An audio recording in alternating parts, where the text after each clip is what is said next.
conversei com essa mãe. E eu já fui essa mãe. Então, trouxe 6 pontos essenciais que podem ajudar você também nessa questão. Mas esses pontos podem variar conforme a idade da criança, tá? E o sexto é o mais profundo. Dê autonomia. Combine um horário com a criança e vá se afastando. A mãe me falou que quando testou isso, quando parou de ficar em cima da filha, a filha completou a tarefa sozinha e bem, sem criar nenhum problema. Se a criança não consegue fazer algo, será que ela ainda está aprendendo ou ela só quer essa atenção que os pais dão somente nesse momento da lição? Escreveu uma letra errada ou letra espelhada, ela sabe a lição, mas ela enrola, finge que não sabe, para receber essa atenção negativa. Isso não é consciente, a criança não pensa para fazer isso.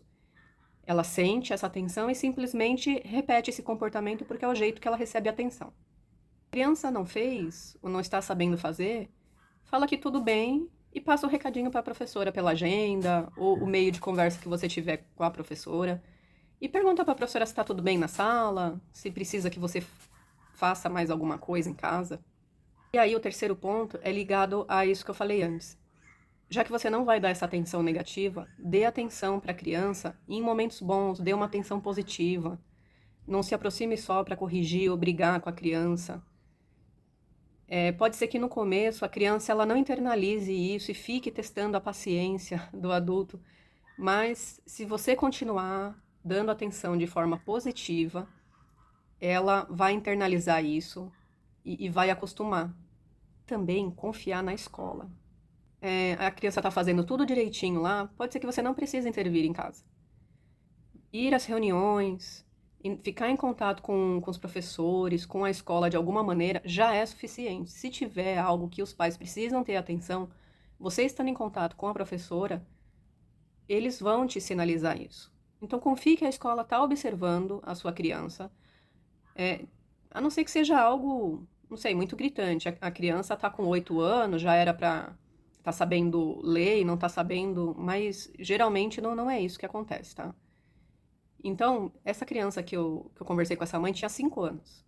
Nessa idade, a lição de casa não é o essencial. Desvincule o que a criança entrega na escola da sua imagem de boa mãe. Se a criança leva a lição errada, incompleta, ou se ela leva sem fazer, isso não significa que você é uma mãe relaxada, que não se preocupa. Outras coisas envolvidas aí, você estando em contato com a professora e a professora sabendo de como tá sendo aí em casa, às vezes já vi mães com bebê novinho em casa, não conseguia dar tanta atenção pro filho nesse momento, e o filho não queria fazer a lição porque estava querendo a atenção da mãe.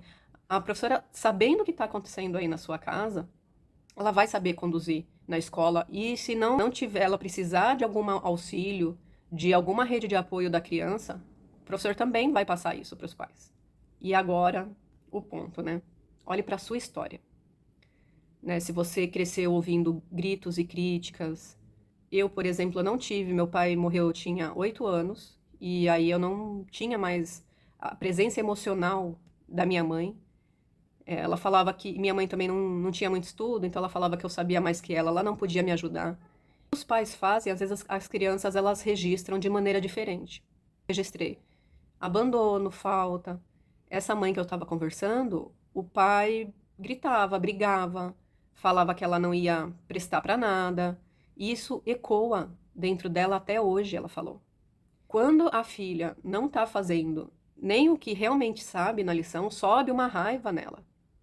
Né, nessa mãe. Perceber qual que é o seu sentimento, qual que é a sua intenção. Você quer que seus filhos façam a lição a qualquer custo, porque senão algo dentro de você tá te avisando que é perigoso, né? A criança registrou isso como um perigo interno. Isso ainda está no seu sistema nervoso. O que aconteceu no passado está presente como? Dentro do seu sistema nervoso. Como a criança registrou como sendo perigoso. Então, olhe para a sua história. Como que foi essa fase na sua vida? Como que isso que aconteceu na sua infância está impactando na hora de você lidar com os seus filhos? O que a constelação sinaliza?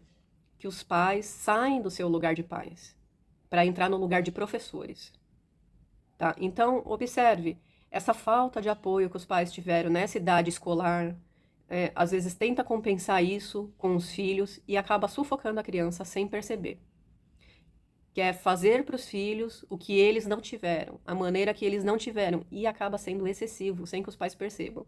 Ultrapassa, extrapola a necessidade da criança.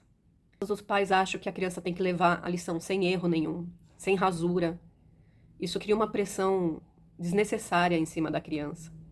Essas pequenas coisas podem virar conflitos diários e, no fundo, são violências invisíveis. Às vezes os pais falam, mas eu não grito, eu não bato. Mas você não respeitar o tempo da criança, de fazer as coisas, de aprender, é uma violência. E também tem uma questão de temperamento. Por exemplo, essa mãe, a filhinha dela de 5 anos, eu sei que a gente já conversou outras vezes, a filhinha é colérica.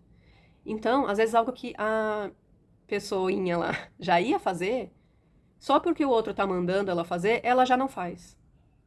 Observe o que acontece dentro de você nesses momentos. Se ao longo do tempo, aplicando esses passos, estando em contato com a professora, com a escola de maneira geral, perceber que pode ter sim uma dificuldade real da criança, busque uma avaliação profissional. Antes de tirar conclusões, converse com a professora e confia nesse processo. Pressa em educar, em que saia tudo certo, pode ser uma violência. Você se identificou com alguma coisa? O que fez mais sentido para você?